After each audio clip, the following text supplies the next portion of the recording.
तर बघा, अधिक महिना आपला चालू आहे। अधिक महिन्यामध्ये विष्णू यागाला खूप जास्त पटीने महत्त्व दिलं जातं आणि खूप उच्च कोटीची अशी सेवा म्हणजे विष्णू यागाची आहे। भगवान श्रीहरी विष्णूंची सेवा आपल्या घरात घडणं खूप महत्त्वाचं ठरत असतं।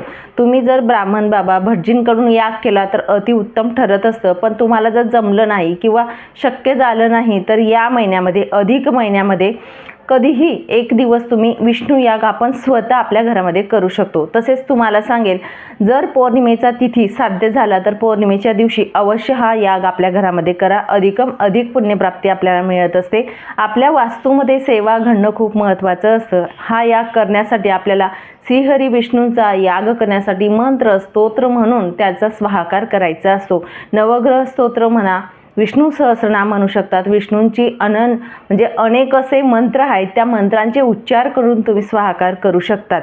आता हा याग करण्यासाठी आपल्याला बघा साहित्य देखील लागत असतं, म्हणजेच काळी तीळ, जवस, साखर, तूप या गोष्टी लागतात आणि या गोष्टी आपण जवळ घेऊन हा याग करायचा असतो।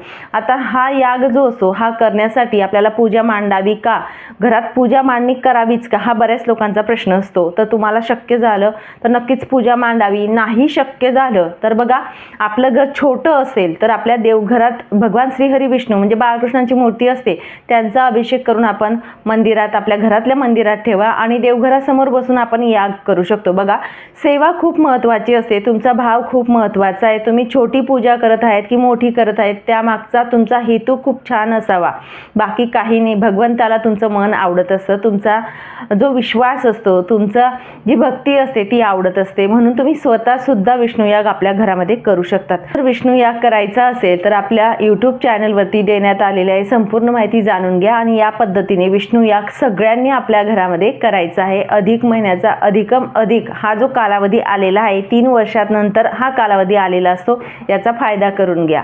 श्री स्वामी समर्थ। व्हिडिओ बघितला म्हणून धन्यवाद।